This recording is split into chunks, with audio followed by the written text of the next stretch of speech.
Members, good morning. It's the appointed time. We have the quorum. Let's start the meeting. Item 1 on the agenda, information papers issued since the last meeting. Members, please note that since the last meeting, the Secretariat issued 3 papers.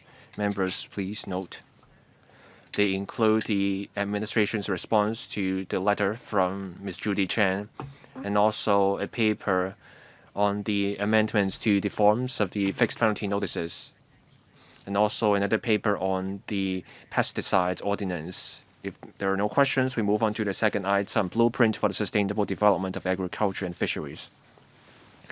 Let's welcome Mr. Judy, Secretary for Environment and Ecology, and his team. As usual, we will first invite the government to walk us through the paper. The government has prepared slides. After the presentation, members can press the button and we will proceed to a Q&A session whenever you're ready, Secretary. Thank you. Thank you, Chairperson. Today, we will brief members on the Blueprint for the Sustainable Development of Agriculture and Fisheries, which we formulated along with the trade. The agriculture and fisheries industries have a long history. It's also part of our local cultural heritage. Our local A&F industries can bring new opportunities to help diversify our industries and economy. Developing our local A&F industries can also promote the integration of urban and our rural parts of the city. That's why the government is committed to the A&A industries. In the past 2 policy addresses, the EEB, we work with the A&F trade this shows the resolve to develop the local A&F industry. Since the blueprint work started, the EAB, working with the AFCD, held nearly 20 consultation sessions with the trade. We reached out to hundreds of industry stakeholders. We found out about the issues and gauged their views as we devised this blueprint. The blueprint outlines the concepts and guiding principles for the development of the A&F industries. We've also looked at the opportunities and situation with the trade as we set out the goals. So the blueprint is about our commitment to maintaining the local agricultural fisheries resources in terms of quality, value, and productivity. We're also committed to diversifying local produce so that those interested in joining the trade, especially young people, can take part and join the trade. We also want to ensure quality and steady supply of local agriculture and fisheries produce. This is to enhance a sense of fulfillment. We also want to help the trade transform towards modernization, intensification, sustainable and diversified development, and to integrate with the development plan of the Guangdong, Hong Kong, Macau, Greater Bay Area. Now I invite my colleague from the AFCD, Mr. Patrick Lai, Assistant Director, who will tell us further details about the blueprint. Thank you, Secretary. Good morning, Chairperson, members. I now brief members on the blueprint. As the Secretary just said, we attach importance to this blueprint. The government worked with the trade in drawing up the blueprint.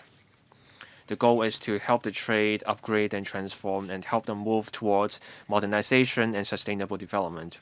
In the long term, we want to enhance the quality, value, and productivity of the local A&F industry to generate more income for the industry. Now, before we get to the measures, I want to discuss the vision. First, for capture fisheries, we want to keep maritime ecological environment and resources in a healthy and abundant condition so that we can keep getting catches in the local waters. For our fishermen, we want to help them transform to a sustainable mode of operation. Now, on mariculture, we will set up large fish culture zones. In mariculture, we want to promote modernization and intensification so that we can focus on high-value species. We will also work on branding of quality produce to provide outlets for our local produce, to provide a steady supply of sea fish for the local market. Now, pond fish culture, we want to enhance the functions of pond fish culture. We want to modernize it and create a brand of eco-friendly freshwater fish. We also want to get the trade involved in fish pond conservation and management. Now, on agriculture, we will designate agricultural priority areas to preserve quality farmland for long-term farming. We will work on branding to develop leisure activities related to agriculture, and we will also have urban farms in new development areas. Now, on livestock farming, we will take an intensification approach as we have multi-story enclosed buildings for livestock farms to create a brand that is characterized by safety and quality. Now, for various A&F operations, we have set goals. For capture fisheries, we want to keep the catch in local waters at a stable level. In 10 years, we want to increase the amount of high-value fish catch. Now, on mariculture, we will gradually increase the fish culture zones to 800 hectares. In 15 years, we want to increase the mariculture amount to 6,000 tons. That will be 10 times the current level. On pond fish culture, in 10 years, we want to have ecological culture practices or modernized high-intensity culture models. For agriculture, we want to have vegetable produce that sees increase from 15,000 tons per year to 60,000 tons per year, so that's a fourfold increase. On livestock farming, in 15 years, we want to increase the annual production of live pigs and chickens from 12,000 tons and 74,000 tons. We want the increases to be 10% and 30% respectively. Now, in the 8 areas, we want to establish strength in the industries to ensure sustainable development. And now come to the 8 development areas. First, infrastructure.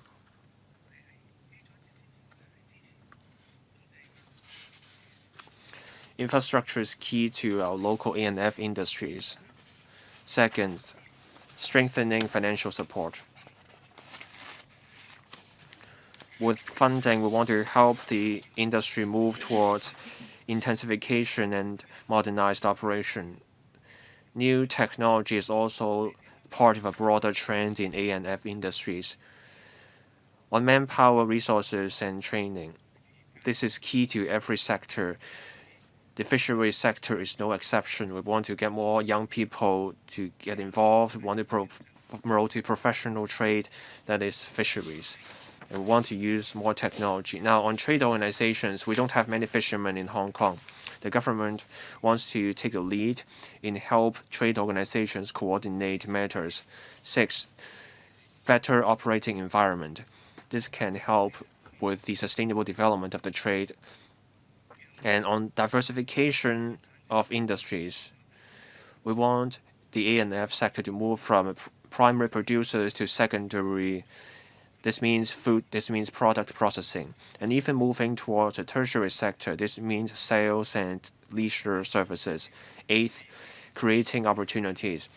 We want to leverage our country's strategies and the Greater Bay Area development to create greater room for this A&F industry's development.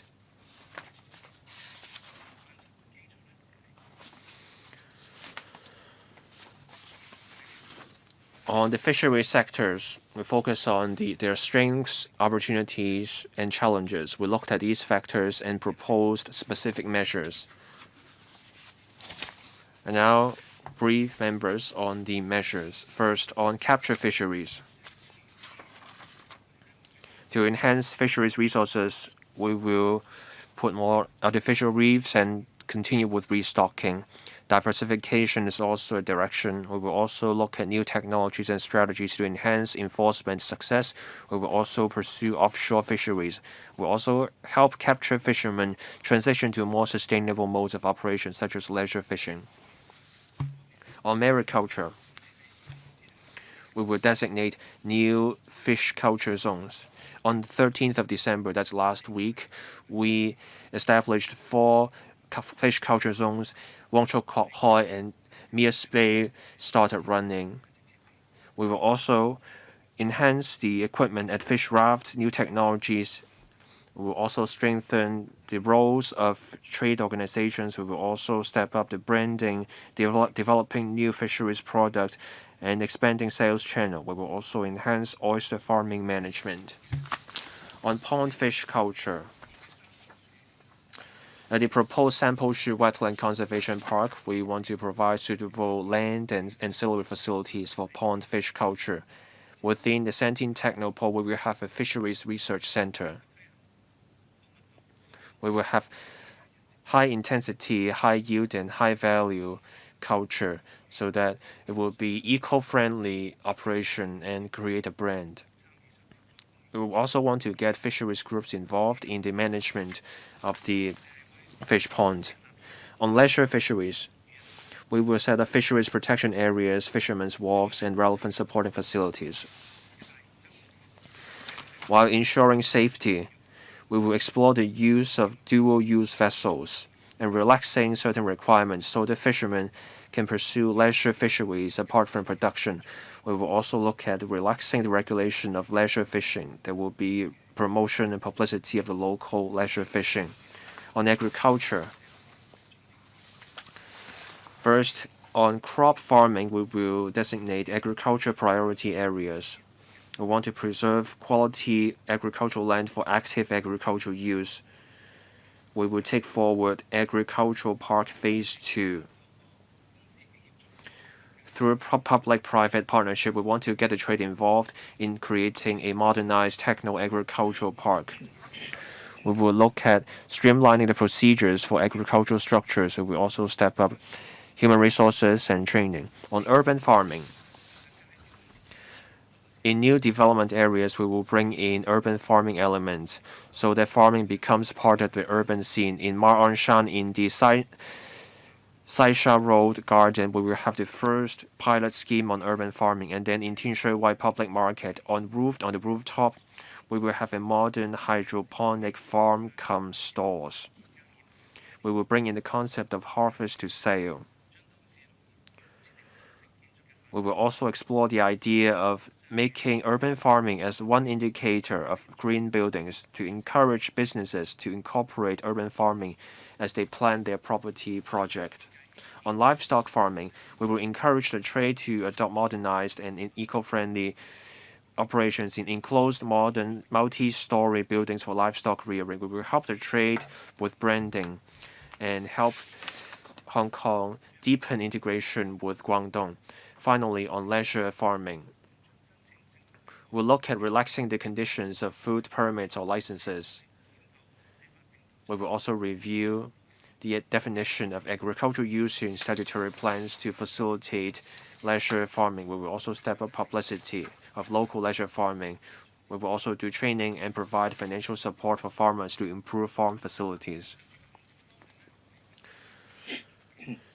There are short-term and medium measures. Short-term means within the next 5 years, medium-term, then 5 to 10 years. In terms of long-term, that would be 10 years from now.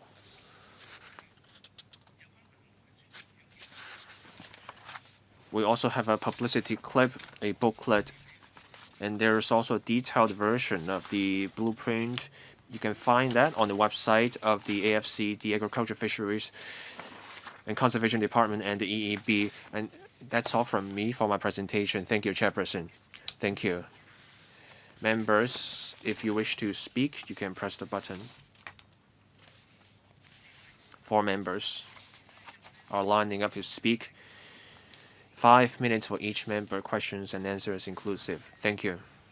Let me read out the names: Mr. Kitson Yang, Mr. Ronald Chen, Mr. Peter Shiu, Mr. Stephen Ho, Mr. Eric Yim, followed by Ms. Judy Chan and me. Mr. Kitson Yang, please. Thank you, Chairperson.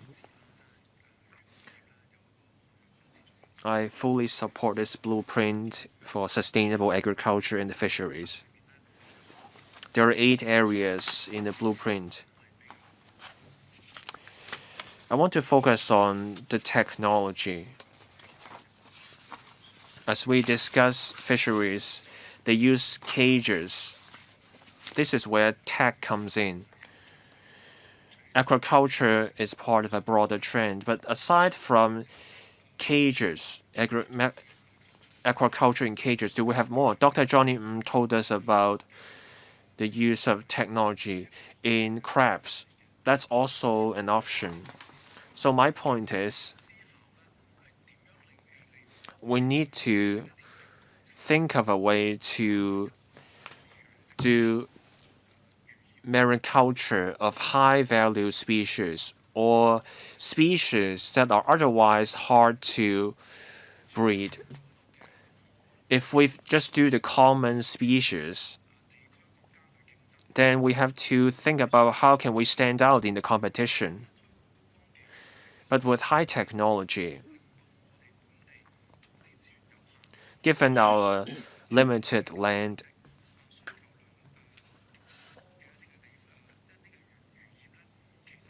technology can help our fisheries industries. Can we go further with technology? And apart from this point, apart from cage culture, there are subsidies. Can we also provide subsidies for high technology fish culture or culture of other species? I don't see anything on GBA cooperation in the blueprint.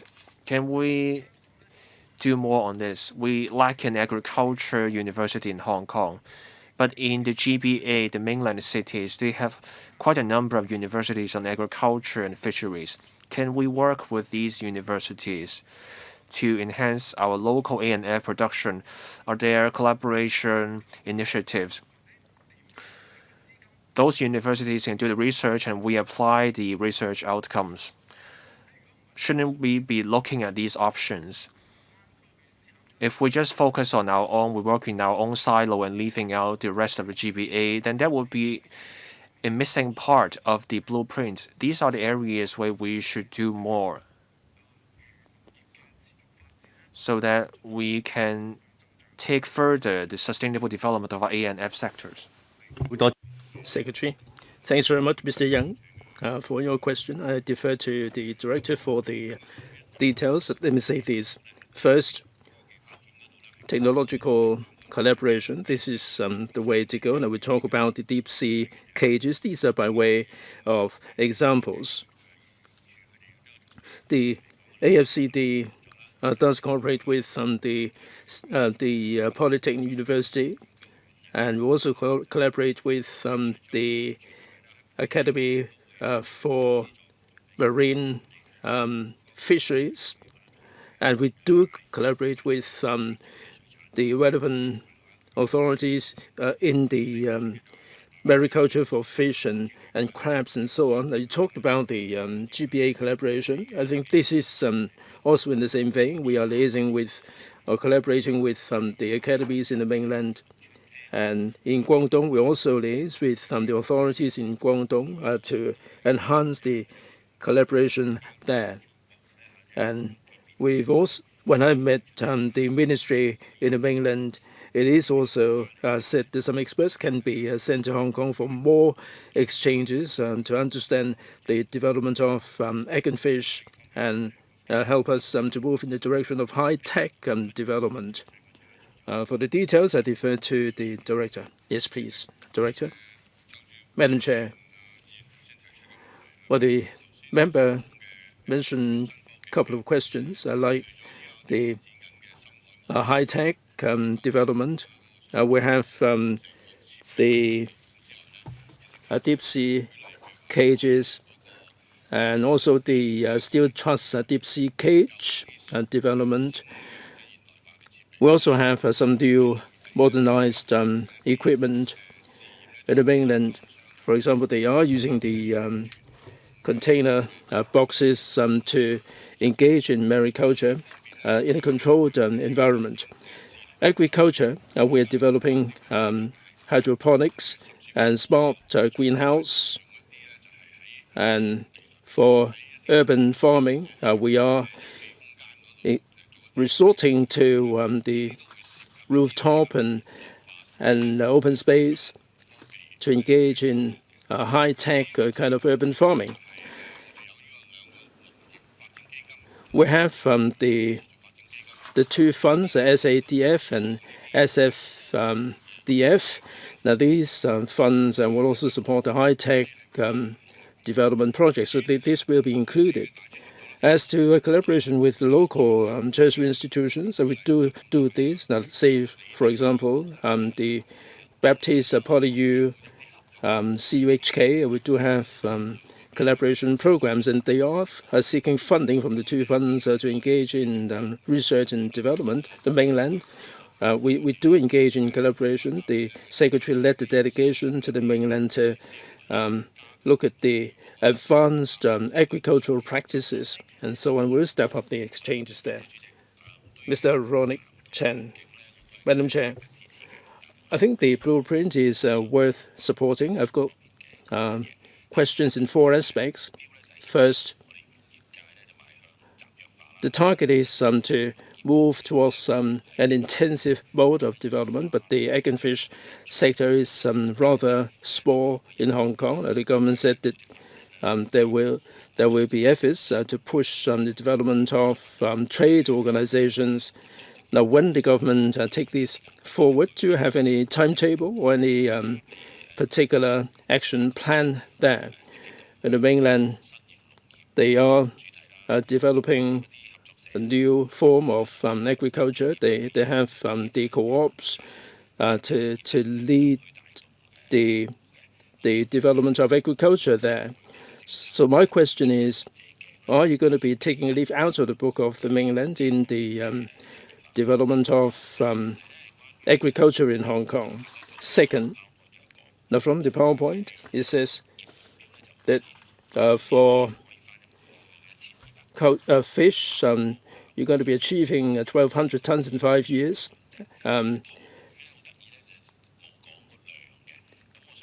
At the capture fisheries, you would like to maintain the existing level, but what about the pond fishing? You don't seem to have any particular target. Now, for agriculture, vegetables, in 15 years' time, you're going to be increasing that fourfold from 15,000 tons to 60,000 tons going forward. So from 15,000 to 60,000, how much of that will be attributed to the local farmland? Now we're going to be using the hydroponics. Will this be involved? There are some green groups that are concerned about the protection of the farmland and also the leisure farming. Now we are concerned that we're trying to boost the production by way of hydroponics, and this is not natural development. Right? Secretary? Yes, if I may address this from a macro point of view, and the director can address the details. In terms of the intensive mode of development, our idea is, whether we're talking about farmers or fisher folks, we are organizing them into trade organizations. Mr. Ho keeps saying that if we have more robust trade organizations set up, then it would achieve pretty effective results. In terms of actual practicalities, we hope that they will be co-pricing the organizations and they can become shareholders. Now we are moving down this path in the future development. For details, I can defer to the director. You made a very important point there, and that is the conservation and also the output. I defer to the director. Now you asked, with the high-tech development, we might be sacrificing the traditional farming. Now we are conducting a quality farmland study, which will the results will be coming out next year. I think we have to integrate urban development and with farming. In the northern metropolis, we are doing this. Now for land that is suitable for farming, we will designate that as some quality farmland. As to the details, we still have to do some more planning. We're not putting all emphasis on hydroponics, but this is part of the development there.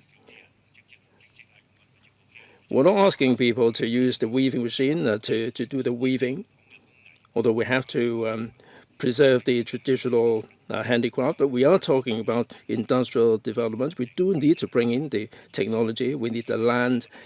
So on that score, we are moving in this direction. Hydroponic is one of the aspects. But to protect the conventional farming, it doesn't mean that we don't use some technology to aid us in the process. Director.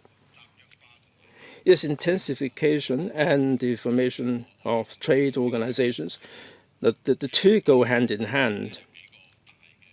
Coming up are a number of major projects. So we're going to have a pilot project that will adopt this mode, like in the new fisheries fishing zone. We're going to be using the deep sea cages, and we will be promoting modernization and intensification for pond fishing. I would like to have the dual function there. Again, through the trade organizations, we'd like to repurpose the fish ponds. We'd like to have stable production output. Since we're going to have a dual function, we're not seeking a massive growth in the output there. And also, we have the multi-story livestock farms and the development of the second or the agri-farm phase 2. And this will also tie in with the development there. As to the production of vegetables, the Secretary alluded to this a moment ago. For traditional farmland, we have the APA, we also have the agri-park, and this will preserve the important farmland there. And we also will be introducing the high-tech, like smart greenhouse, hydroponics, another technology to boost the agricultural production output. We'll also be taking forward the urban farming. All these taken together will enable us to increase the vegetable output from 15,000 tons to 60,000 tons in 15 years. Mr. Peter Shiu. Madam Chair, Hong Kong started off as a fishing port. Over the years, we've seen significant changes and transformation in Hong Kong, and egg and fish has taken a back seat since. Some doubt whether Hong Kong can still develop the egg and fish industry. Mr. Stephen Ho, the representative from that sector, has been really pursuing this matter vigorously, and today we have this blueprint for the sustainable development of egg and fish. And I mean, the egg and fish development is also the world trend. I'm really pleased for Mr. Stephen Ho. I mean, he got what he wanted eventually. I think if we can apply high technology, we can have something to show for it.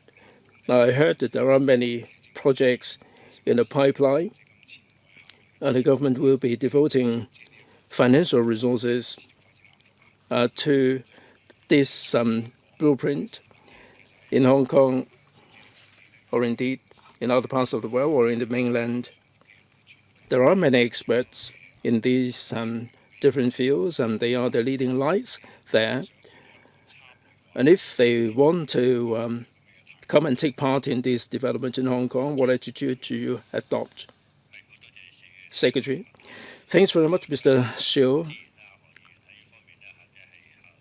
Right, indeed, Mr. Ho has played a significant role there.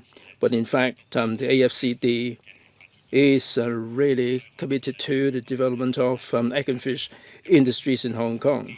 So we see these opportunities, and therefore we put out this blueprint for the sustainable development of egg and fish. I think if we're putting in the same direction, we can get this done. Now, you talked about the resources and our plan. In fact, we have the SFDF and the SADF at the tune of $1 billion. So there is a sum of money that is sitting there to get us started. And if need be, the government can also get additional resources to take forward all these different initiatives and also the research projects. And we should have financial resources there. You mentioned the experts from other parts of the world, and they really want to take part. We welcome them with open arms. Hong Kong is an open society. If there is anything that they can help with the egg and fish development, we certainly welcome them with open arms, financial investment or whatever. We do welcome. We visit different places, the Greater Bay Area and overseas. For the GBA, the mainland cities are close to Hong Kong. There are similarities between Hong Kong and those cities in ANF. Our country has seen rapid development in ANF technology, so there is much we can learn. Where applicable, we are open to adopting those technologies. I commend the work of Dr. Leung Xiaofai. I know he's working hard, helping to come up with ideas. Hong Kong's economy needs fresh impetus. We support diversified development. So for local residents, they may not be experts in ANF, but they see a business case in the ANF. How would the government encourage local residents to take part in our ANF industries? Secretary, we have thought about this. The ANF industries need funding. Capital from the market is welcome. But we also have to be mindful. Of course, we welcome new technologies from big corporations, but we don't want them to drown out smaller players.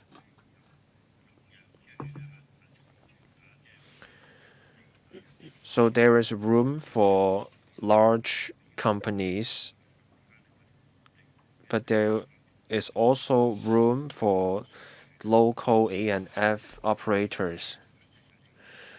So the point is to make sure the bigger players don't crowd out the smaller ones, and so that those who take an interest in the local ANF sector can enter the trade. Mr. Stephen Ho. I thank stakeholders for offering their views that have made the blueprint possible. This blueprint is more than technicalities. There was collaboration, mutual understanding, and compromise. All these elements made this blueprint possible. The government and the ANF industries are under different sources of stress. Structural adjustments in industries will not be a comfortable process. Some will lose out. But with this blueprint, we want to take our ANF sectors to a new stage. Many people focus on the measures, but this blueprint means something more than that. We've been calling for this blueprint. This blueprint sets out plans that will also help protect the environment. In the past, development projects would come out, and then farmland and the sea would be first up a chopping block, reclamation for the seas. Farmland will be seized. But under this blueprint, there will be urban farms in Ma On Shan. There will be an indoor farm. Maybe this will be a site of the LCSD.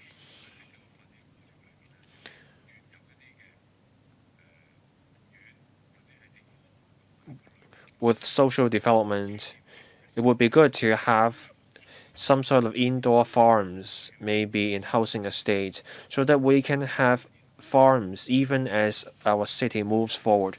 Again, this is about compromise and mutual understanding. I think the government can go even further. The government said it would encourage property developers to have indoor urban farms. But I argue urban farms should be made a requirement. We need to have a certain portion of the space allocated to urban farms. We can discuss this further and we can have further adjustments on this. There's a timetable of the blueprint. After 2033, this is when this blueprint extends all the way to. In the short, medium, and long terms, what will the government do about fishermen? There are new technologies in fisheries. Fishermen will need funding. The government's involvement will be crucial. At my pole, there's a wetland, there's farmland. Farmers will be affected by new development areas. How will the government help these affected farmers? The expertise, the experience of these farmers matter.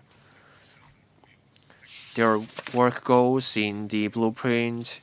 Production has to go up by a certain percentage. Farmers worry that an increase in annual production will lead to a fall in the prices of farm produce. At the Aberdeen fish market, there's redevelopment. The government needs to focus on explaining how all that works. Now, on capture fisheries. With new regulation, the government should go harder with enforcement. The regulation seems to focus on those who play by the book, but there is lax enforcement for the bad actors, such as illegal fishers. Even with resources and overall plans for the fish market, but the bad actors keep exploiting the situation. In that case, there will be criticism of the blueprint, even as we try to promote mariculture for capture fishermen. These are my questions, Secretary. Mr. Stephen Ho's questions have to do with a number of principles.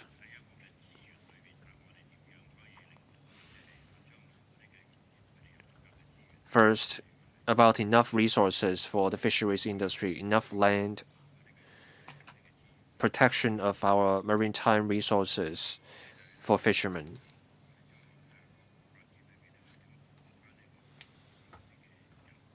And also protection for people in the trade and support for their long-term development. Mr. Ho also brought up enforcement, what we do about the bad actors.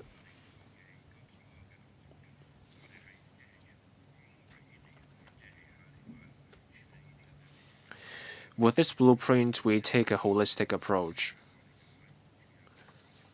In the past, it was all piecemeal. Here, with this blueprint, we take a holistic approach. So we have a full picture now. With delivery of the blueprint, some aspects may require adjustments. In some areas, we may have to go harder. In other areas, we may have to fine-tune the implementation. All these may happen.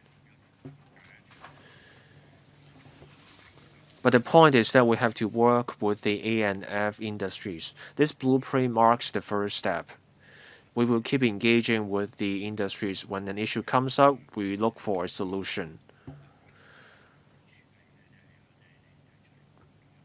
That's the preferred way to proceed in light of Mr. Ho's various concerns. Thank you. Mr. Eric Kim. Thank you, Chairman. Hong Kong is seeing dwindling numbers of fishermen and farmers.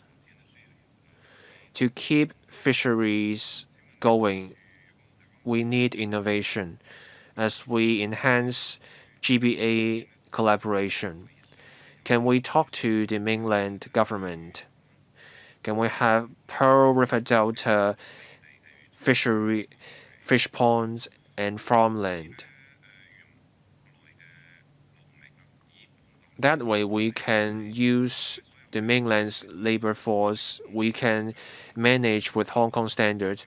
With a green corridor, we can have the farm produce come to Hong Kong. Can this be done? If this can't be done now, can the government consider relaxing the import quota for farm workers to meet the labor need of the local ANF sectors? Secretary.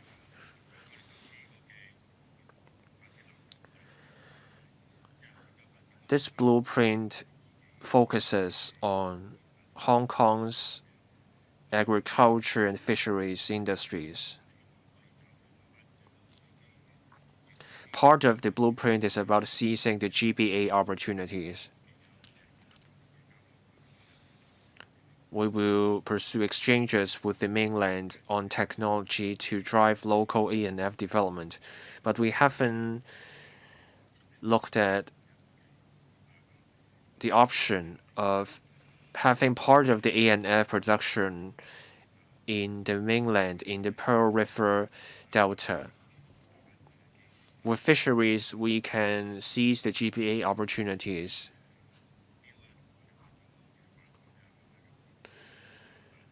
As we gradually expand the aim, but we haven't come to the point of discussing mainland production for local ANF. As we go on with GBA collaboration, we can look at the actual circumstances and decide how we proceed. It doesn't have to be the use of mainland production. Will the government give thought to relaxing the quota on import workers for farm and fisheries? If not, will there be such plans in the future? Secretary.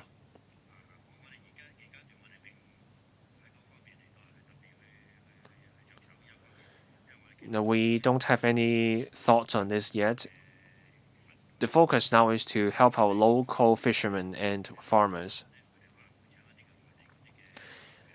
Now, in fact, our fishermen may hire mainland helpers. The Hong Kong SAR government talks to the mainland authorities about these issues. But in terms of imported workers, we don't have plans for that. Anything to add from Mr. Eric Yim? No? No?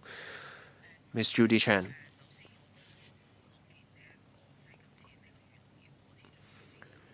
I welcome this blueprint on sustainable fisheries and agriculture.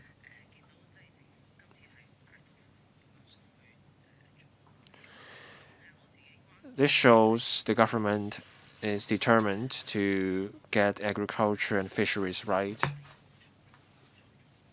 Now, I have a question about the recycling of agricultural waste, paragraph 13 of the paper.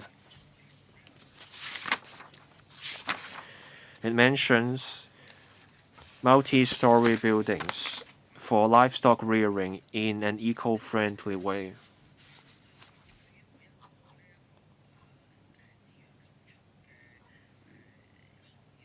For the livestock rearing industry, handling animal feces is a major issue. There's a landfill specifically for animal feces, but the processing capacity falls short. So much of the animal feces go to landfills. We shouldn't treat this as waste.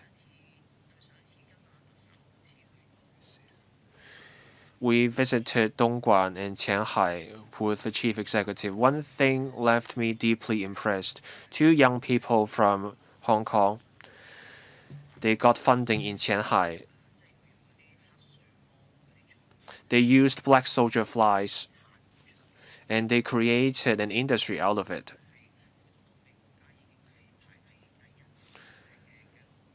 Their firm is now an industry leader in Europe and the US. They broke even within the first couple of years of running the company.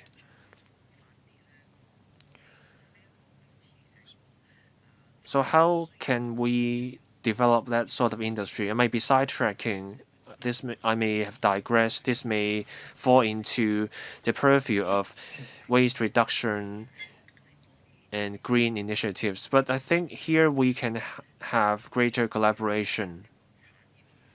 This is an industry that is spawned by the agricultural industry.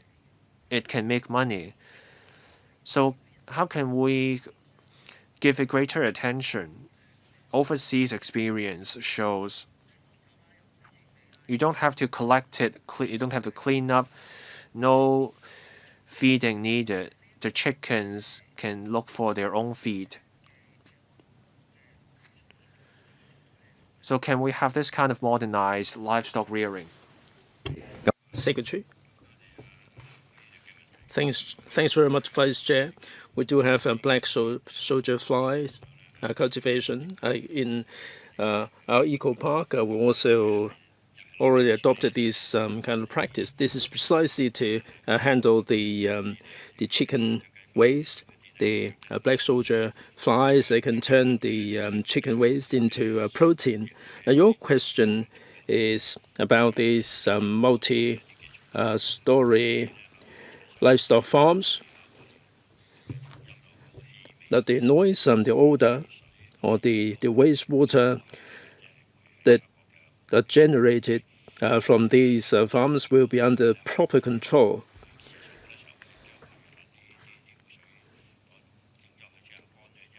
Now, when the wastewater is processed, it can be turned into fertilizer, so the whole process can be amalgamated into one in a way that will not give rise to an odor or any waste problems. So we are moving in this direction precisely. Ms. Chen, so you do have these kind of considerations? Secretary, yes, indeed, that is incorporated. Ms. Chen, I hope that this will be turned into an industry for profit.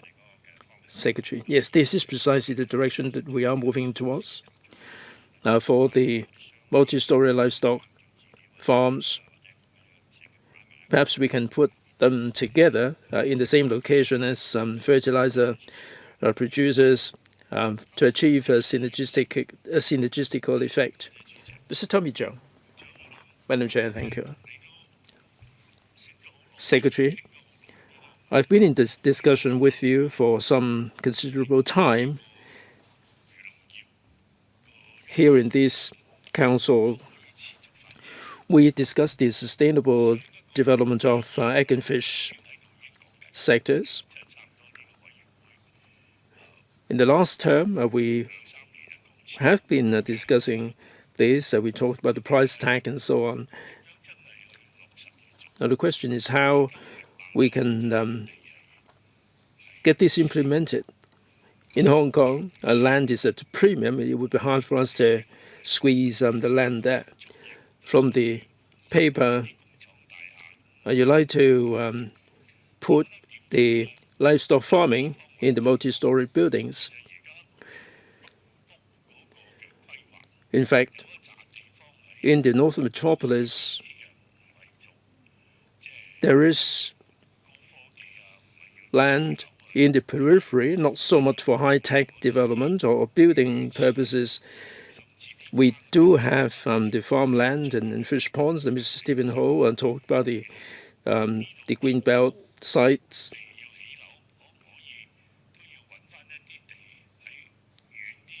I think while you put up buildings there, we should identify land in the periphery for farming purposes.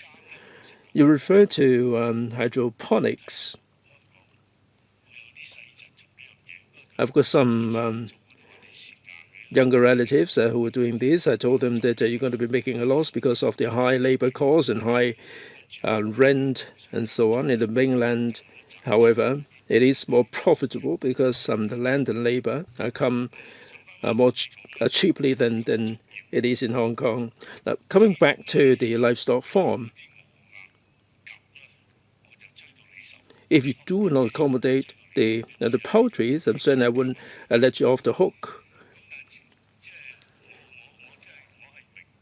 I fully appreciate that you are devoting a lot of resources to get back the licenses and how you're going to be issuing the licenses. You keep talking about the risk. Not so long ago, I think in fact about a month or so ago, you said that waterfowls would present a lot of risk and you have to seek medical advice. If you ask Yok Chow, Dr. Yok Chow or Dr. Ko Wing Man, certainly you will be served. What is the risk? 1/10, 1 in a million, or 1 in whatever. So that we have to be worried. In the mainland, they have all these poultry farming. Aren't they worried about H5N1 or all kinds of bird flu viruses? Recently, you talked about the pigs, and you're not calling all the pigs. You were calling merely the pigs in the within the radius. Now, this is the EEB, and of course, we are moving towards some decarbonization. If we do not keep these poultry farms, we need to have them imported in Hong Kong, and this is contributing to the carbon footprint. And you don't have to address my question. I'm running out of time. Now, for the poultry and waterfowls, at least they should be reared in Hong Kong. At least we have something fresh for consumption. Secretary, let me address this question from two angles. First, land resources. Now, with egg and fish development, we have to protect the environment, and we also have to contend with the urban development. I think we need to have the right balance struck. But that it doesn't mean to say that we get more land for development and less land for farming. Now, we are basically talking about striking a balance, and it would please one side of the equation and displease the other side of the equation. Now, we do need to have planning, and for the areas we need for egg and fish farming, we need to have the planning. So we are going to be conducting a quality farmland study. We will be identifying the quality farmland for agricultural purposes, and this is to address the issue, the interface between urban development and farming. Now, you talked about the waterfowls farming. I did address the question in the verbal question, and there are views from the veterinary sector. We're going to be identifying land for multi-story livestock farms. Technically, if we can overcome the technical issues, we are only too delighted to review that. It will depend on what technology is taking us, although I cannot give any undertaking for the time being.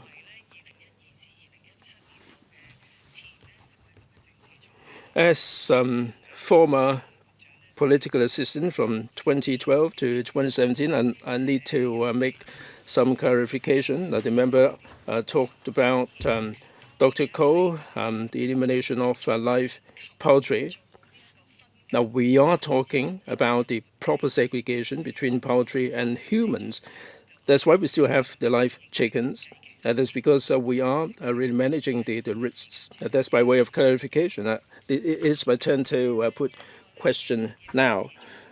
Now, with regard to this blueprint for the sustainable development of egg and fish, I rate this pretty highly because in successive terms of administration, they like to develop this. But in this blueprint, what I admire the most is the objectives, the purpose. In terms of capture fisheries, mariculture, prawn fish, and livestock farming, the increase is going to be really significant.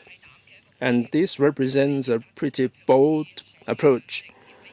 Like mariculture, you're going to be achieving 10 times. And for livestock, you're going to be increasing. This is a shot in the arm for the sectors. Unless you have the right policy, you will not be able to achieve these targets. And I hope that you will be able to get this achieved. Now, the second thing is priority.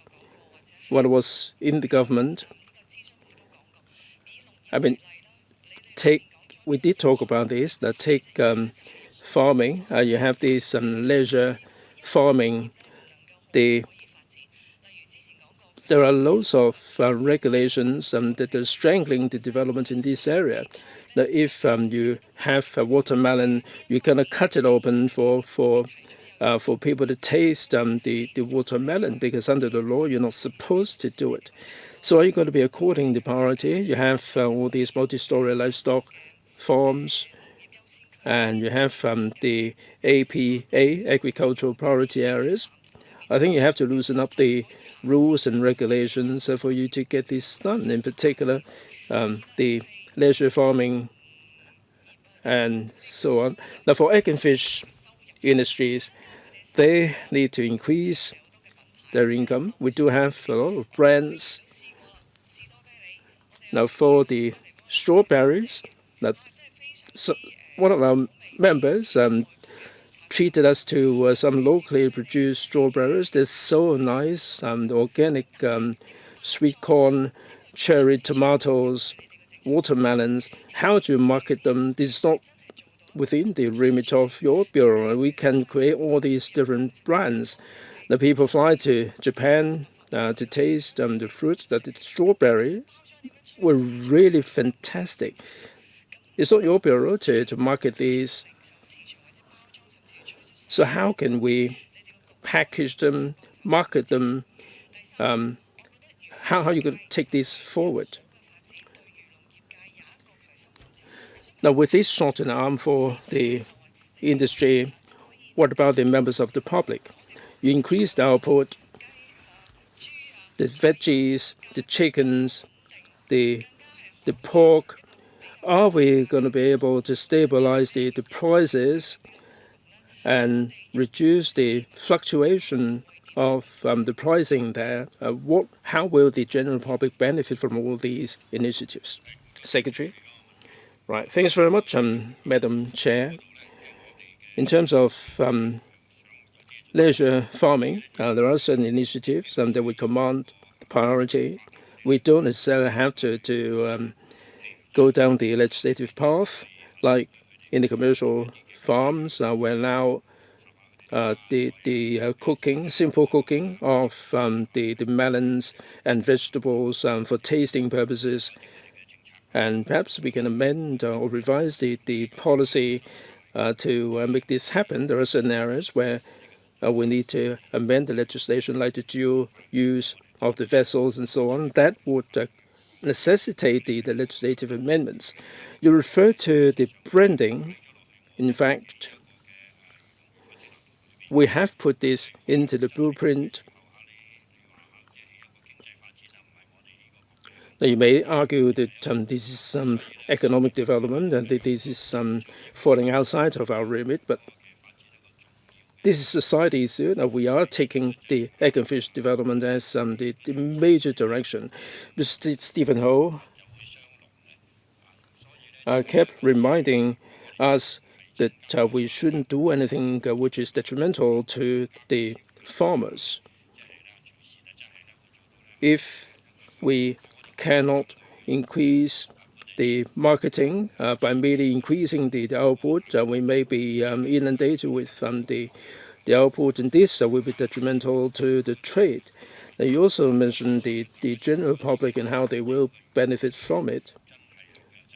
Now, our agricultural produce is really of high quality, and I think we have to make sure that we have the high quality produce there. And at the same time, I believe that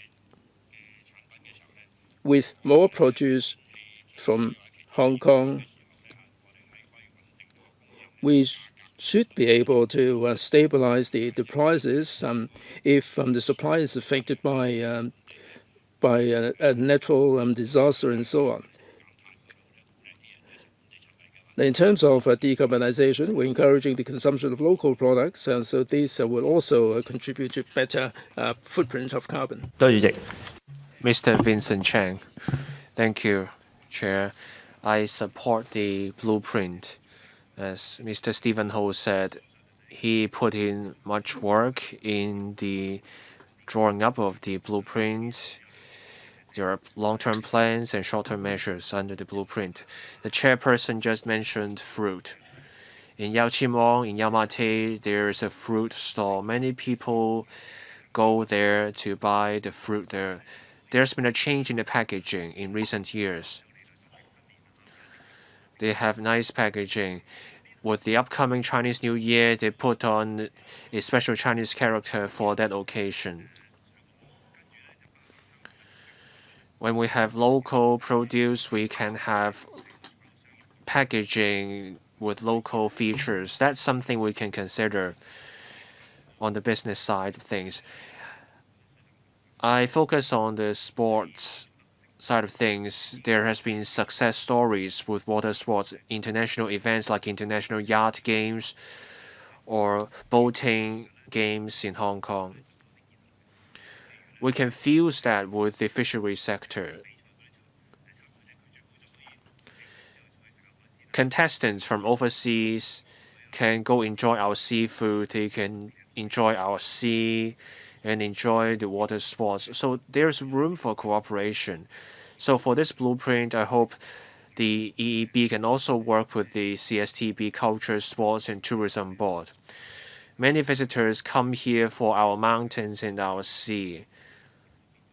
So there's room for greater collaboration for agriculture, fisheries, and also overseas visitors, sightseeing.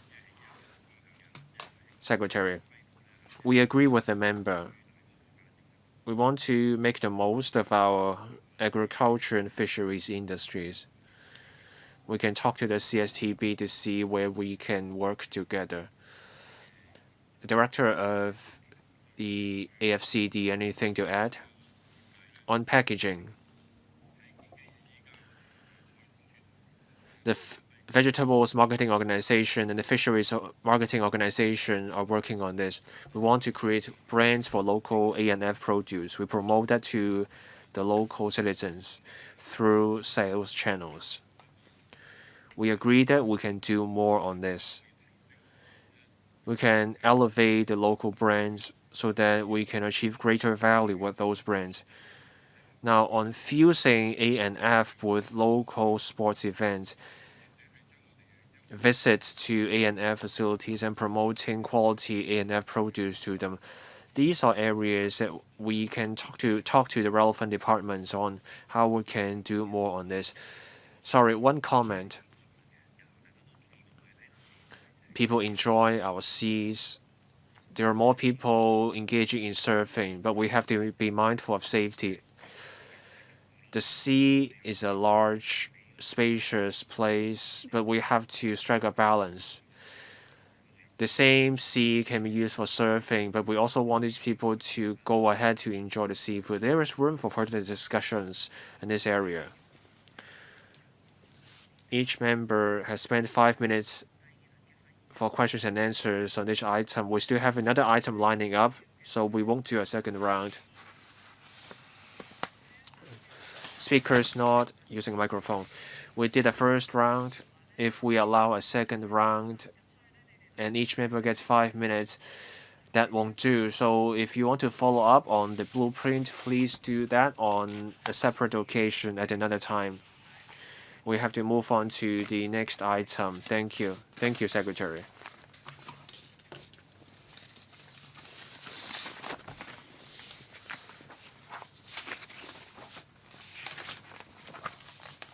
We have another meeting lining up after this one, so we have to be mindful of the time.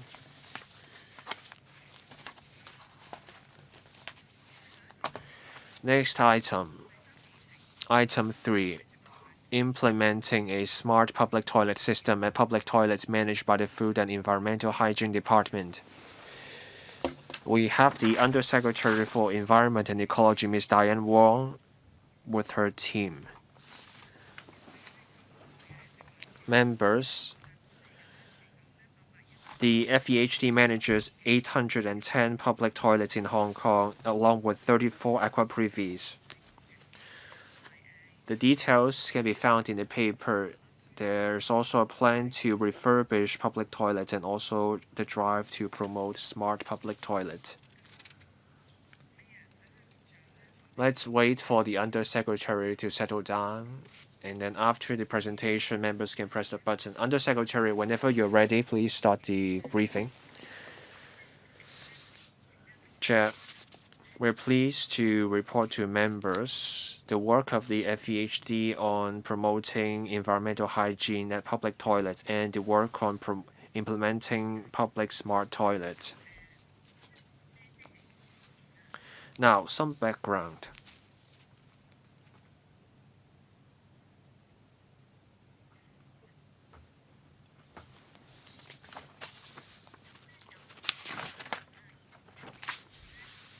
The FEHD manages 800 or so public toilets in Hong Kong. We adopt a multi-pronged approach in enhancing the hygiene and image of public toilets. Our measures include the enhancements to the public toilet refurbishment programs. We promote the use of technology, enhance the management of public toilets, and also we focus on publicity and education. Now, on the enhanced public toilet refurbishment program, in the 2019 to 20 budget, the government announced over $600 million to implement the refurbishment program. Within 5 years, over different stages, we either did facelifting or refurbishment for 240 public toilets under the FEHD. There are refurbishment works and facelifting works. The FEHD looks at usage rate, location, condition of facilities, and year of completion and refurbishment in selecting and prioritizing the public toilets for the works. Where, as far as practicable, the FEHD adopts modular integrated construction or design for manufacture and assembly in shortening the construction time. On refurbishment, we adopt a new design. We improve the overall layout, we fix up the facade, and replace the facilities. The pictures here show the public toilet and bath house of the Ma Tau Kok Road public toilet in Kowloon City. We adopt bright colors. In the toilet cubicles, we have revamped the layout. We also have new sanitary fitments. On facelifting,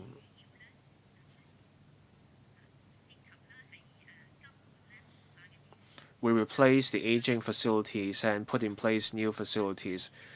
We normally make no change to the layout. Here you have the public toilet at the multi-story car park on Rumsey Street. The pictures here show you the before and after. We have a special wall here. We also use stylish materials for the cubicles with the latest sanitary fitment. We adopt flexible design for the public toilets.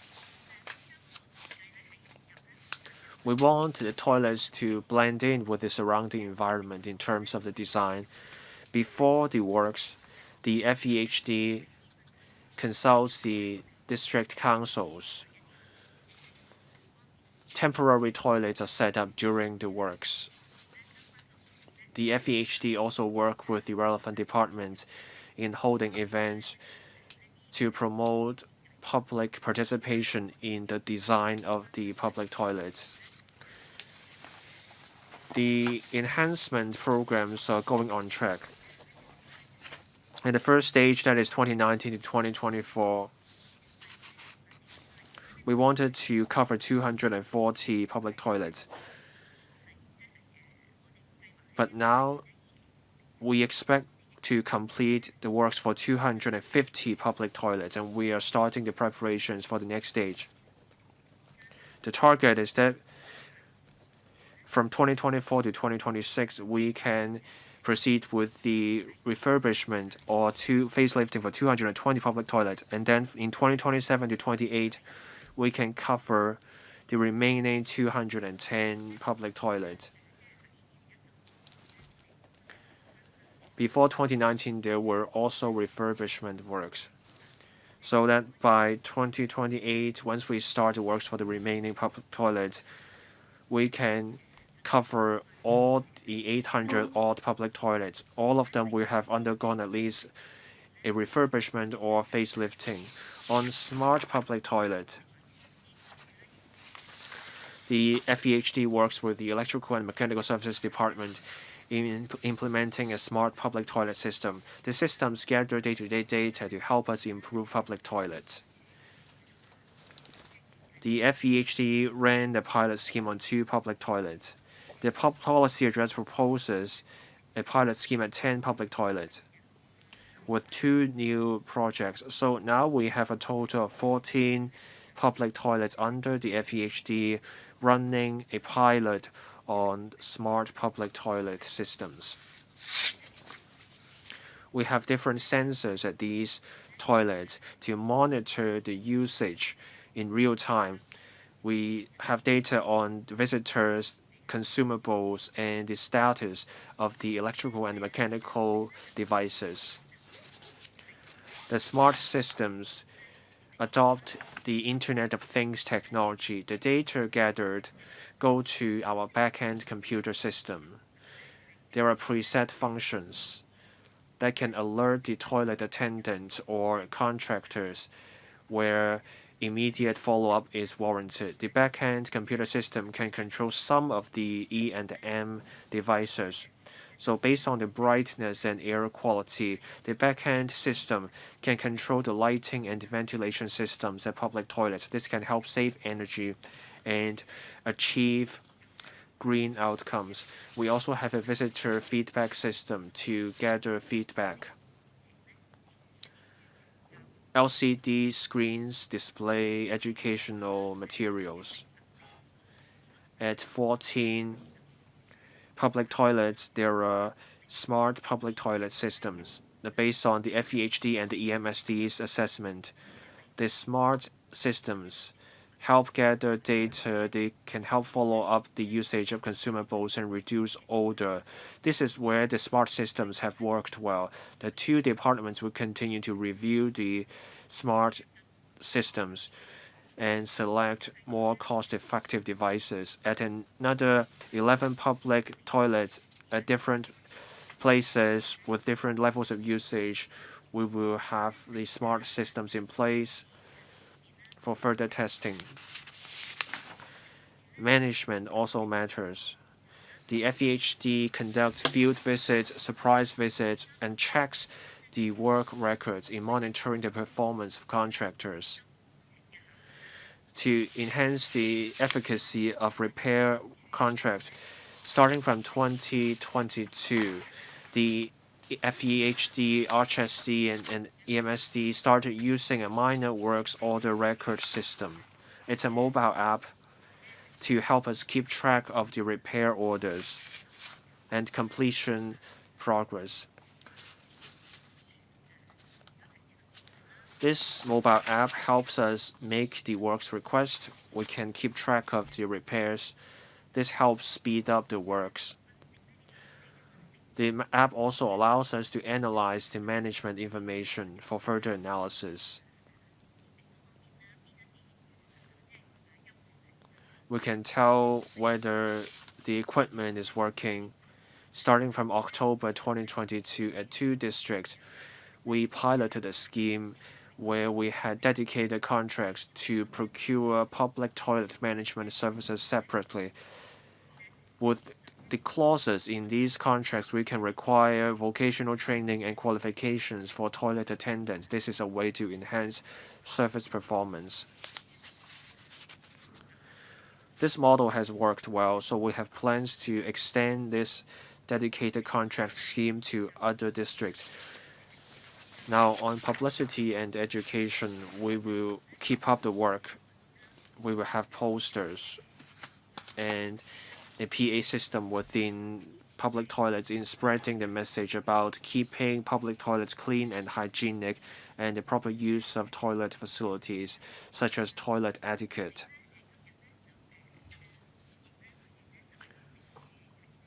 On the FDHD's measures to enhance hygiene at public toilets, we welcome comments from members. Thank you, Chairman.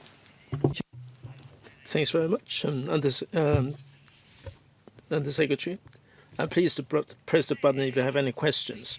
There are 7 members on the list. There are 4 minutes each. Mr. Ron Chan, Mr. Michael Tin, Mr. Stephen Ho, Mr. Vincent Cheng, Miss Connie Lam, Ms. Judy CHAN, and myself. Ms. Ron Chan. Madam Chair, we have seen some improvement to the public toilets, but it's all a matter of opinion whether it is acceptable or not. Now, if we compare with other parts of the world where we visit, we are still lagging far behind, and there is a lot of catching up to do. The administration has briefed us on the SMART program. A lot of data has been collected. I do support this initiative. Now, there are some criticisms, like there is a display panel showing the utilization of the cubicles. Now, whatever the utilization, you still have to queue up sometimes. So what is the purpose of this? Are you going to be gauging public views as to whether these should be reviewed? Now, for some public toilets used by the disabled or the elderly people, it would be far more useful to install the sensor to detect falls. It would be far more important, far more useful. Second, you're using some apps to speed up the repair and maintenance. In some public toilets, they are well managed, but in some new public toilets, they're not all that well managed, with puddles of water and so on. Now, with this new app, will you tell us how much faster is it for the repair and maintenance to ascertain the effectiveness? Madam Chair, if I may respond first, and my colleague can supplement. We talked about the multi-pronged approach. We have the software, and we're also using the technology to help us do the job. Now, we have the smart toilets, and we have to trial them like older energy efficiency, the lighting, the illumination, the lighting control. We can see that this has achieved notable results. The member asked why we need to show on the panel whether a toilet cubicle is occupied. As we said a moment ago, we did listen to public views when we engage in the upgrading work. We will have listened to public sentiments and see what the trade-off is. And as to the fall detection, we are trialing this. Some senior citizens or disabled people might find this useful. If the sensor can detect falls, we are only delighted to apply these to the public toilets. In 2020, we have introduced the mobile app for repair and maintenance. We also reviewed the effectiveness. Now, in 99% of the cases, the 2 departments managed to achieve the performance pledges and get the repair done within the scheduled time. My colleague might wish to supplement. No? Next, Mr. Michael Tin.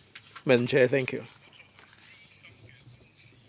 As an experienced public toilet user, I have been lobbying for the smart public toilet for some considerable time. According to the media report, there was a case in which the runner went to Lai Chi Wo toilet.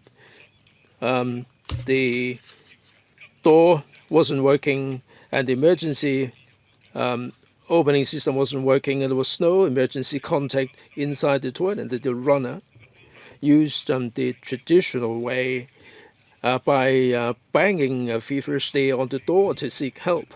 Is it really the case? That you may sometimes take the media report with a pinch of salt. Now, if this is really the case, why is it that the smart lock has become wonky? Why is it that the emergency button wasn't working either? Why don't you have any emergency contact available? My impression is that the toilet is supposed to be smart, but the designer is not sufficiently smart. Now, my second question is, over the past 2 years, I used the public toilets quite a lot. Now we are running out of soap. The bins are full to overflowing, and the toilet papers are all over the place. Not always, but I've seen this on some occasions. Now you are trying to have a dedicated contractor for cleaning. I absolutely agree with that. I couldn't stand it. I called 1823. I got connected with to the FEHD. I was put on hold for some time and nobody was answering.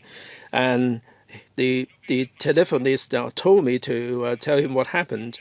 And I told him what happened. And a couple of days later, I was rung up. And I mean, everything has changed. I've got no evidence. I mean, it's a he said, she said kind of situation. Now, my question is very straightforward. Now, you should have a separate independent complaint hotline. If someone can take a picture and if there is a date mark there, and if they send you the picture with some simple record, it would be very easy. You don't have to make a reply. I mean, will you be designating this smart hotline? And I mean, every time this happens, there should be a financial penalty. I mean, if the case is serious, you should discontinue with the contract. It's all a matter of management. It's not a matter of hardware or software. I mean, the toilet is as good as the management. And the secretary. Right, on the 3 questions, and let me address them one by one. The first one is the Lai Chi Wo incident. Indeed, that this did happen. I'd like to take this opportunity to let members know what happened. Now, this smart toilet in Lai Chi Wo, it was commissioned in November. It was open to the members of the public for a short period of time. There were some teething problems there. And in fact, they have 330 questionnaires collected in the opinion survey, and most of them were happy with the toilet. And that was an isolated incident. We went down there to find out about the situation for ourselves. I mentioned the teething problems there. That there is the smart lock, some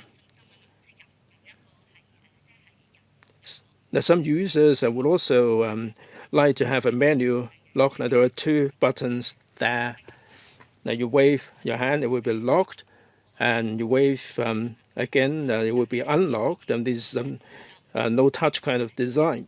There are some users who would also use the bolt there. Now this is at the initial stage. We have to make it sufficiently clear, and we have the instructions clearly labeled there. If you use the manual lock, then it will the smart lock will not be able to open. the locks. So you have to make sure which way to lock and which way to unlock before you can let yourself out. And there are two emergency locks, one on the inside, one on the outside. And if you break it, you can get this open. That emergency was okay. But what about the backup system? There must be emergency contacts. Undersecretary. We have the label there showing the instruction. So it is the designer was not sufficiently smart. Well, all these teething problems have been sorted out already. I'm grateful to the member for raising this. Now, you mentioned this incident. We will follow up on that. The member expressed concerns about how the report can be transmitted to us. Now we have 1823, and the FHD is 28680000. We can collect public information from these sources. And one can also do this electronically by email or the mobile app. They can transmit the photos or the video clips to the system so that we know the time as well as the situation. This is too cumbersome. Would you consider this seriously? If I can press a button, have a bit of a recording, it will be transmitted direct. Can you consider this? 1823, this is from the efficiency unit. We'll have a word with them. Why don't you have one of your own? Collect some video messages. Can this be done? Yes, we will have a word with the efficiency unit. Penalty, financial penalty, a fine. I mean, we do have the mechanism. If they are not up to scratch, we will issue the default notice, and we would, in accordance with the contract, deduct the monthly payment as well. We have actually reviewed the mechanism. Now, for the monthly payment deduction, there used to be 5 tiers, and we have increased the deduction for 10 default notices that would be upgraded to the next tier. Now we have changed to a situation where they would be moved to the next tier for every 5 default notices. And this has gone into effect on the 1st of October 2021.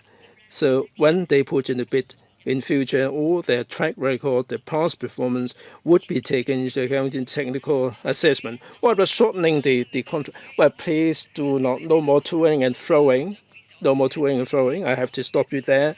Now you notice that Mr. Michael Tin said that for the Light-Yu Wall toilet that these may be teething problems, but the emergency access is not available. And I mean, the runner had to bang on the door to seek help, and that's a problem.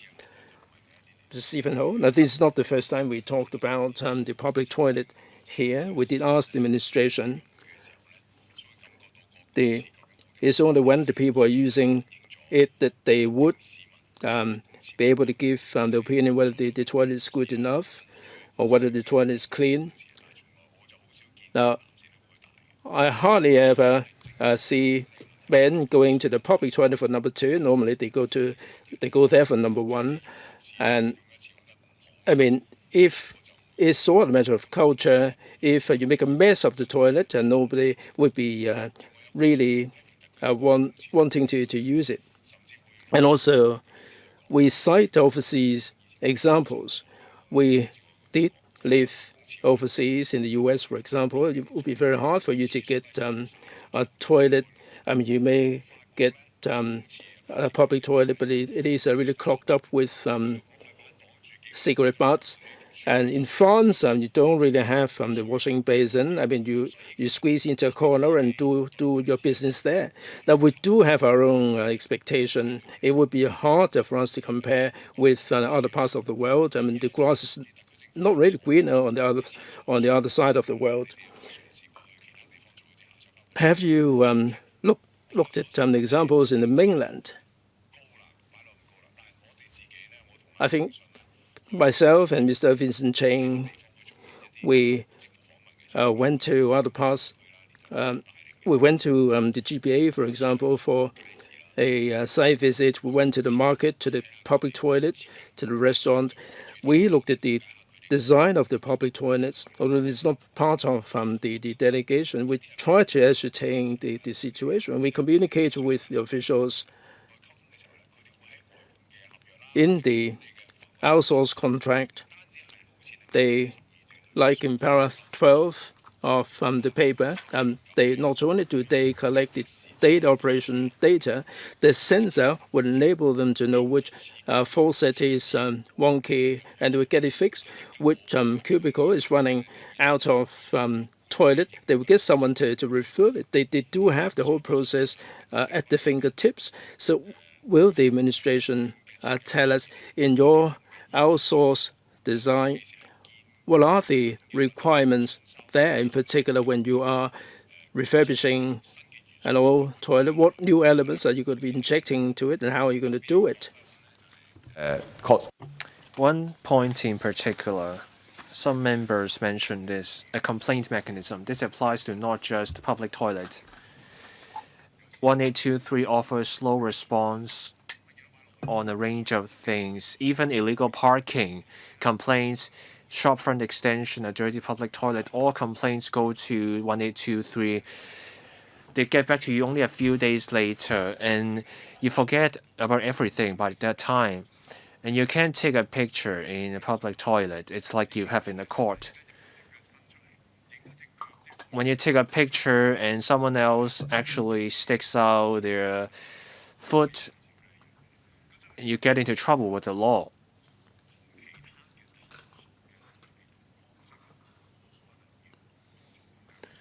So the government needs to explain how a complaint about public toilets can be filed. The government needs to do field visits, inspections of public toilets. Now, for rural areas and country parks, the work is not ideal. The progress is poor with public toilets. The government is moving faster in repairing broken devices at public toilets, but it's still too slow. This needs to be addressed. Undersecretary. On management, enforcement, and hardware, software, we do have requirements for public toilets. We have visited other places to look at how their public toilets are like. In 2018, we were on a visit to Singapore. We looked at the smart public toilets in Singapore. We do look at the experience of other places. We learn from where they do well so that we do better. Now, on no taking pictures at public toilets, the sensors at public toilets don't take pictures. Have I covered every question? If you haven't covered every point, you can provide us with a response later. Mr. Stephen Ho, I would like a response on use of sensors and the mainland's experience and the contract. On contract, there are requirements for the contractors. If the contractors fall short and the claim is substantiated, we issue default notices. I'm talking about the use of technology, smart technology. At 14 public toilets, they are piloting the system. And then with 11 public toilets, another 11 public toilets, we will have the systems in place. We will find out what works and then decide on what to do at the next stage. Mr. Vincent Chang. I want to follow up on the case in Lychee War. People equate the incident at Lychee War with smart public toilets. People get a bad impression. You get locked out in a public toilet. If someone gets stuck in a public toilet and the weather is cold in a rural area, that's really bad. I don't get the reasoning behind the Undersecretary's response. Can the Secretary be clearer? Let's tell people when people get locked inside a smart public toilet, how can people get out? You need to offer a response with greater clarity. There has to be a way of escape. Otherwise, there's danger for people getting trapped in a rural smart public toilet. Now, I want to turn to public toilets in rural areas. People go hiking, they use those public toilets. People complain about the lack of water, no water from the water dispenser. No bottled water in the vending machines. People going hiking do bring a bottled water, but they go on long hours of hikes. They need extra water. So can we have more water dispensers in rural areas?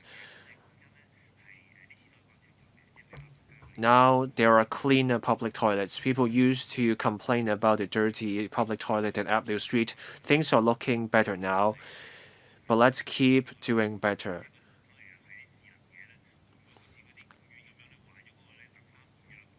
Mr. Stephen Ho talked about the long time people have to wait, the delay in fixing the broken facilities at public toilets. We would like to see greater speed in the repair of the broken gear devices at public toilets. Now, in areas with many people using the public toilet, the foreign domestic helpers may congregate in areas popular with tourists. So with so many people using those public toilets, tourists cannot use those toilets. We need to fix this. Otherwise, you have public toilets but people can't use them. Undersecretary. Now with the Lychee War public toilet, we now have clear instructions on how to get out of the toilet. When the automatic door malfunctions, people should break the glass. They have to fully open the lock. Otherwise, people cannot open the door. Once you take the 2 steps, you can manually open the door. So now there are clear instructions on how to open the door. We visited the toilet to make sure it works. Now, Mr. Stephen Ho mentioned the country parks and water dispenser of the AFCD. The AFCD is committed to improving public toilets at the hiking locations. At more than 50 places, there are public toilets with water dispensers. There are 120 mobile toilets. 30 of them adopt a new design with solar panels. So there's ventilation, lighting, etc.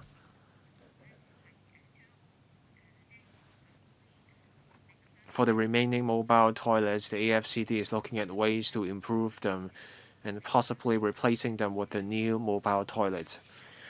On water dispensers, the AFCD has installed 34 water filling stations. Now, on public toilets near tourist areas, with our 800 public toilets, we keep count of the number of visitors with technology.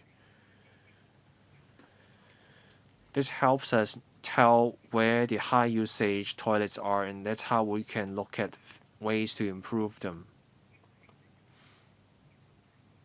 So we can work on the refurbishment or facelifting, and we can look for ways to improve. Next, Ms. Connie Lam.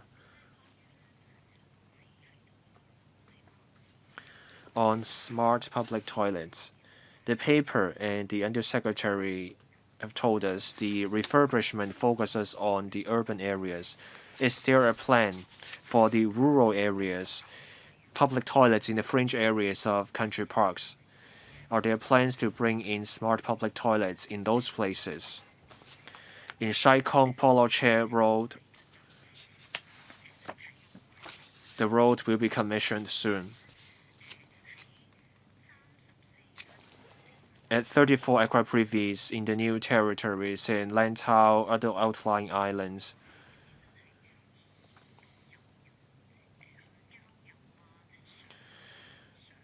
But what about the public toilets where many people go hiking or people go to look at the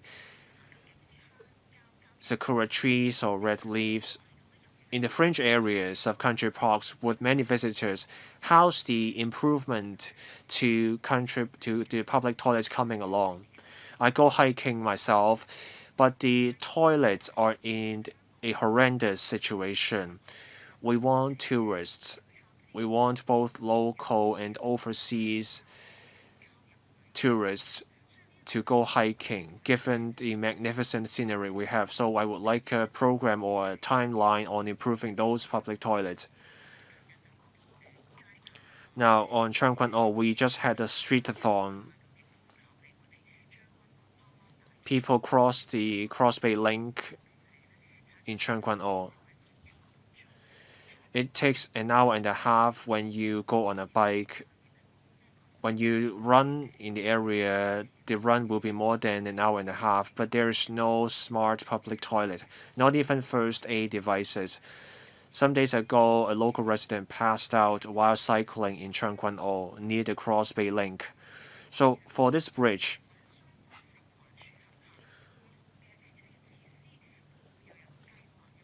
we will have smart public toilets or other forms of support facilities. Undersecretary. First, on the FEHD.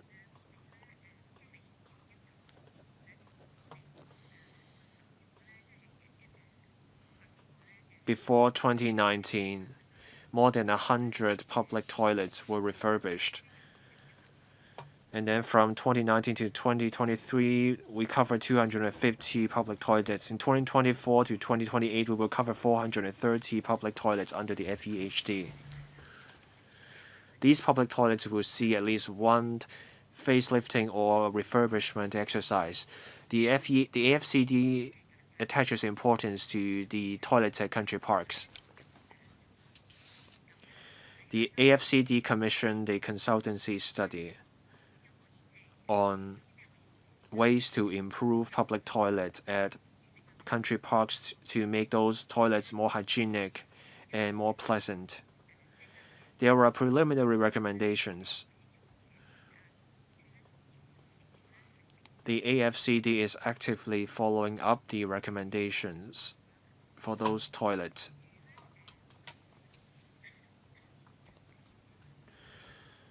But the work will depend on the demand and resources available. The member brought up the cases of 2 public toilets in Sai Kung. One involves the Cross Bay Link. We will look at these cases and let the member know later. A quick follow-up on mobile toilet. The mobile toilets tend to be dirty. I hope the government can follow up on this.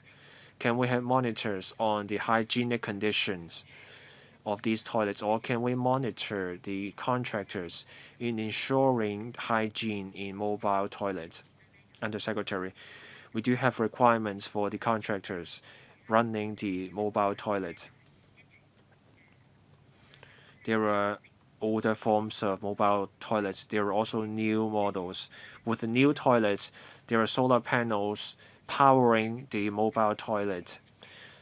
So there are ventilation fans, water pumps, sanitizers, sensors. These are powered by the solar panel with the new toilet.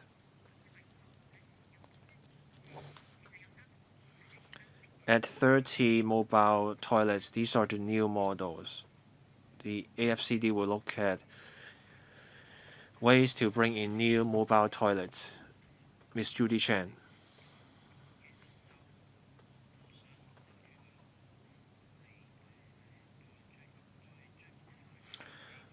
Follow-up questions on 2 points.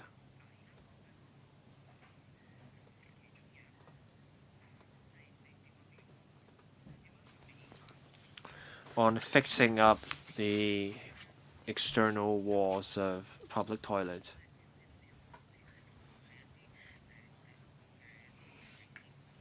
Some public toilets are at tourist attractions. We need software, but we also need the appearance of these public toilets to blend in with the surroundings. If a toilet is near special attractions, can we put elements of those attractions into the design of the toilets? On smart design, we need green materials. Green materials can help lower the temperature inside toilets. With global warming, smart toilets tend to be standalone structures. I hope the government can make greater use of materials that can help decarbonize the materials in the smart toilet initiative. So that's my first point. And the second question, we can have fancy public toilets. Still, we need to get the management right to ensure hygienic and pleasant toilet. Paragraph 10 in the paper says that there is the annual Best Public Toilet Award. What are the criteria? And for the award receiver, can the toilet attendants share in some way from the award as an incentive for the toilet attendants? Under Secretary, yes, indeed. Beautification. We will try to blend in with the environment. I cite the example of Kowloon City. If you notice in Pak Shek Kok and Tai Po, there are a lot of cyclists there, and we are blending in to the design there. The other one is the environmental consideration. We are using the eco-friendly materials, and also in terms of design, we have the sensors which can detect the level of lighting. We can turn down the lighting if it is sufficiently illuminated or bright enough. And the same can be said about the odor. And we are using the larger size tiles with less gaps to avoid an accumulation of dirt. So we are considering, we have all these consideration of carbon reduction. And your other question? Yes, this Best Public Toilet Award. Yes, on the 19th of November, this Hong Kong Toilet Association would have the World Toilet Day, and they would be scrutinizing the toilets in Hong Kong. And our public toilets won gold, silver, and bronze awards for some years. The Smithfield Road, the Tsuen Wan multi-story car park toilet, the attendants won the accolade, and they got really good acclaim there. The toilet attendants are really delighted that they get the accolade from the public. Ms. Chen, if this is good enough mechanism, I urge the administration to do likewise, so that the attendants will be given the awards. Mr. Kissinger, I have to heap praise on the FHD there for the revamped toilets. They are so much cleaner. In particular, Kowloon City, you cited the example on the Secretary. It has been a lot cleaner. And we also support going down the smart route. However, I've got a couple of issues to take up with the Undersecretary. First, whether the toilet is smart is not the issue of concern to them. The issue of concern to them would be the cleanliness of the toilet. That's the crux of the matter. Now, for some of the refurbished toilets, the management has been improved. But do you have any standardized kind of training for the attendants? It's no good to just post an attendant there. This is not what we really want to see. We'd like to have standardized procedures for the management of the toilets. There should be some training. You go to Japan, the toilets are really so pleasantly clean. In Hong Kong, the hardware has been spruced up. It is so much better, but I think we have to make sure that it is sufficiently clean for people to have a nice time there. Second, I think we have to follow up on the materials, like the toilets. I don't think you are being environmentally friendly. The toilets, the toilet paper is so thin that they would be wrapping the toilet paper round and round their hands, and in fact they will be using a lot more than they should. And this is a wasteful use of the toilet paper. But if you use a better quality toilet paper, it will be more conducive to saving toilet paper. And also the outdoor public toilets in the country parks, for instance, will you be retrofitting them with solar panels so that we can achieve a better effect? Also, mobile toilets. Then the Secretary said that you do have some new mobile toilets.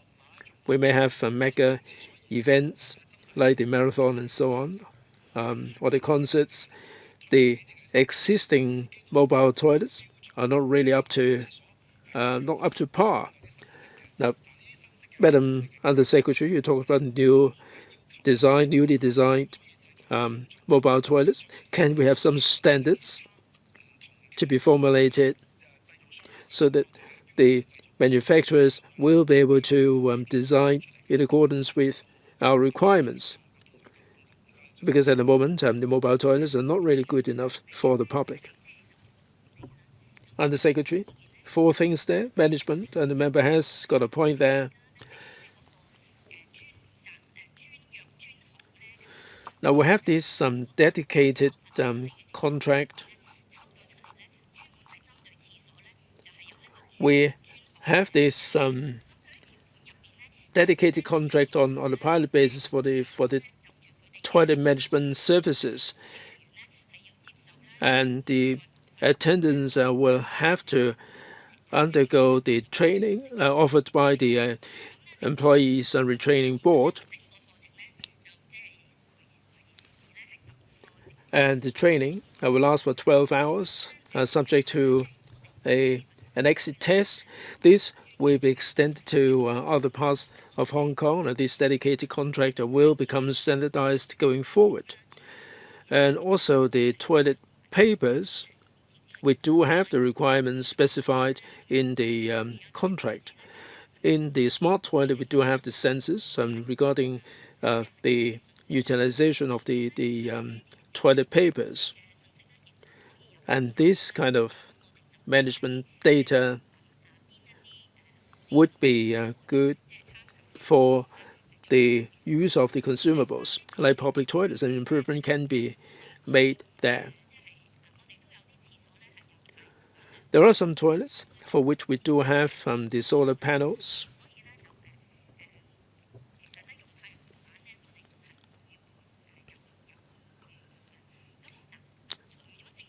So other than government departments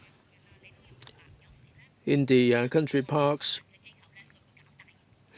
you might notice that there are some NGOs and they're organizing large-scale events, and they have to make arrangement for the toilet facilities. And these are not the mobile toilets of the government. Perhaps we can convey members' views and to the relevant parties for improvement to be made. We're supposed to end the meeting at 10:30. We will be extending the meeting by 15 minutes and no more, because there is another meeting coming up. Next, Mr. Xu, Peter Xu. Madam Chair, in terms of the cleanliness of public toilets, we did discuss with the administration at the PAC about how we can improve the cleanliness of the public toilets. Recently, I find that the public toilets have undergone major improvements, and I think you're really doing a good job there. And second, we have to make sure that there will be a pleasant, clean environment for the members of the public.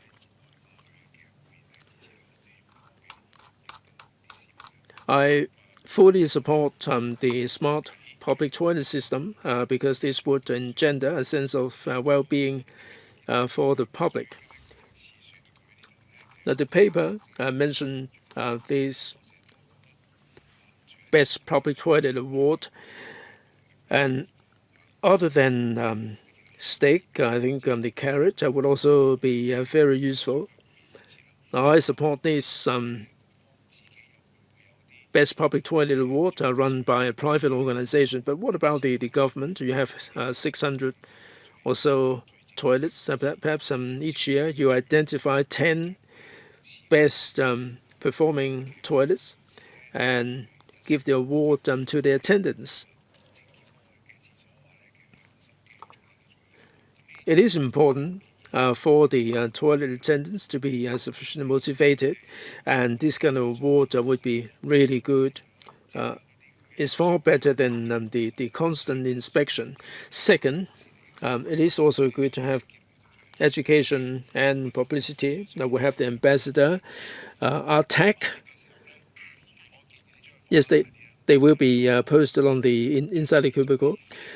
I think you should turn this into A2, A3, and have them laminated because in the wet environment, the poster will be rotting very easily.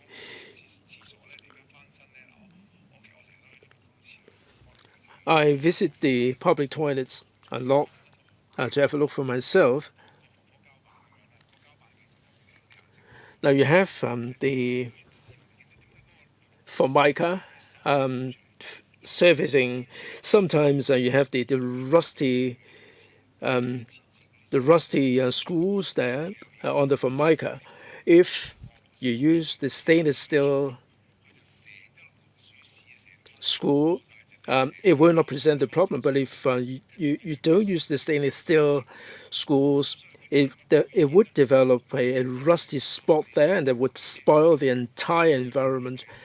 I'm wondering whether something can be done to patch up the problem. And I think you have to do something to guard against the moldy surface. And these materials don't really come expensively, and also the screw, they don't come expensive. I think you have to make sure that the contractor will follow up on this. Otherwise, they will be penalized. And the secretary, yes, about the reward and punishment. We did consider this some years ago. Because of COVID, we couldn't organize anything like this. But certainly, I will go away and with these ideas to see whether this can be adopted. Indeed, we do have some posters put up on the inside of the cubicles. Now you've got a very good point there. Make them larger, have them laminated, and so on. And also the screws and the moldy patches will follow up on this. Now we have been following up on the PAC recommendations. Mr. Perry Yu. Thank you, Madam Chair. The tourism sector pays attention to the cleanliness of Hong Kong's public toilets and the support facilities. Indeed, the recent years have seen improvements in our public toilets in terms of the hardware and other aspects. Of course, there is always room for further improvement. The Smart Public Toilet Initiative brings further improvement. But let's look at management, at country parks, popular hiking trails, other rural areas. In those places, the public toilets still come with much room for improvement. People use those toilets over weekends.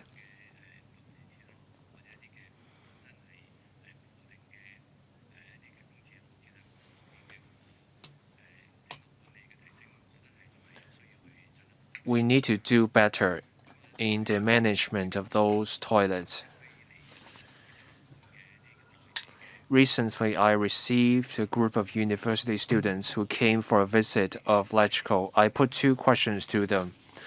I told them they haven't been to Hong Kong for a long time. I asked them about their thoughts about Hong Kong, and they gave me a surprising response. They told me Hong Kong is not as hygienic as it used to be.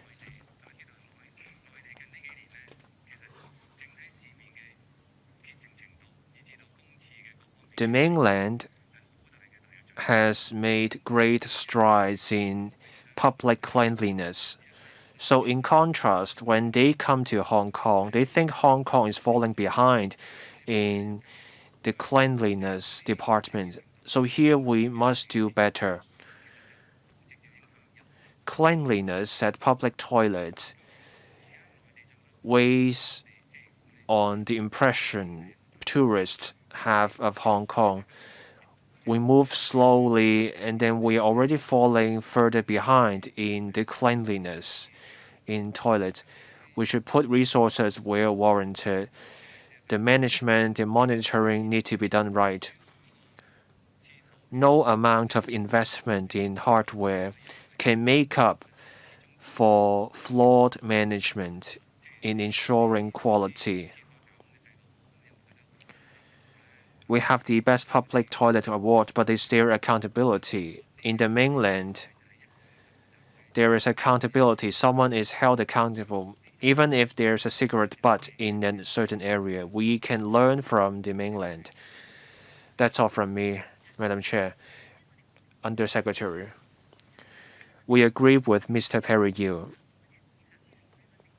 When a tourist comes here, their first impression is informed by the conditions of our public toilet. Before 2018, we worked with the Tourism Commission closely. We have been running programs and we will have further schemes for high-usage toilets and toilets near tourist attractions. We give priority to those public toilets. We work closely with the Tourism Commission. They tell us which toilets need improvement, and we get to work. So we have been taking forward this work. Now, on public toilets that see particularly high usage over weekends, we have suitable arrangements. In the North District, for example, visitors use public toilets, those toilets over weekend. So we send toilet attendants to do the work over weekend so that the toilets are kept in a certain condition when there is much usage. Now it's my turn. I think members are generally happy with the overall level of quality of public toilets. There are 110 public toilets in Hong Kong. 293 of them come with toilet attendant. But then among them, improvements have only been made to the toilet attendant room at 208 such toilets. Hygiene and odor aside, I also care about the toilet attendant. There are only 200 odd public toilets that come with rooms for toilet attendants. For the rest toilets, why don't they have rooms for toilet attendants? Is it because of site constraint? What are the conditions that the toilet attendants work in? Some toilet attendants have to have lunch on a stool in the toilet. That's terrible condition. So just 293 toilets have toilet attendants. But not every toilet attendant gets a room at the public toilet. How will this be fixed? The old cubicle rooms come with a design where you can see whether someone has fallen in a cubicle. With smart toilets,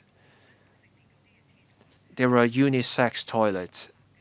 It's a standalone structure. If someone falls inside, you cannot see from the outside.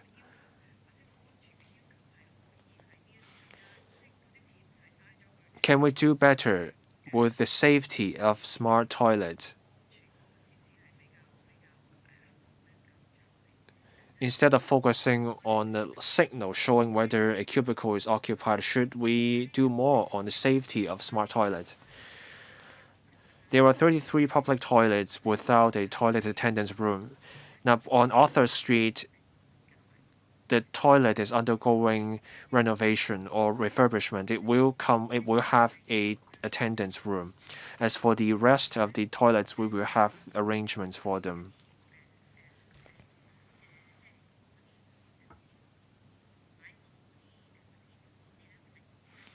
For those toilets, we will have a small container outside the public toilet to serve as the attendant's room. We will also look into ways to improve locker rooms.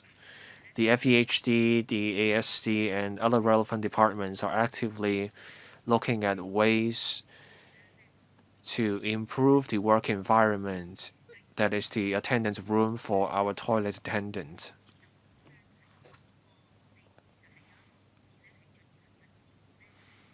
There's a pilot scheme at one public toilet. There are sensors. When someone falls, the sensor picks up the signal. We will review the success of the systems to see how we can do better. We will look for ways to do better. Thank you. We have little time left. Mr. Michael Tin has a follow-up, please. Finish in 2 minutes. Thank you, Chairman. The recent years have seen huge improvements in Hong Kong. I was at Tsuen Wan District Council as I asked for a 3-in-1 public toilet. I see more such toilets, so work has been done. The MTR Corporation offers world-beating service quality. People like to travel to Japan because of the cleanliness. The mainland is making huge strides in cleanliness. At the boundary area, the mainland toilets are excellent in quality. So we should offer the same world-beating quality in public toilets as the MTR Corporation is offering in its railway services. I brought up the idea of taking pictures in the public toilet and file the complaint instantly. I take back that idea. This doesn't work and this is illegal. But then there's an issue, and that is providing evidence. I call 1823. It's only a few days later that someone gets back to me. The condition at the toilet has changed. So how many inspections do contractors have to do each day? And what's the interval between each inspection? 6 hours, 8 hours? The government needs to set up its own inspection teams so that when someone files a complaint about a public toilet, the inspection team can go to the toilet within certain hours, have a look.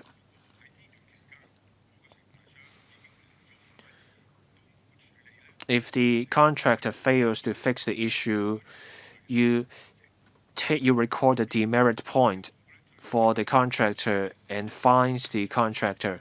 The contractor needs to fix the problems within a certain time frame. Can this be done?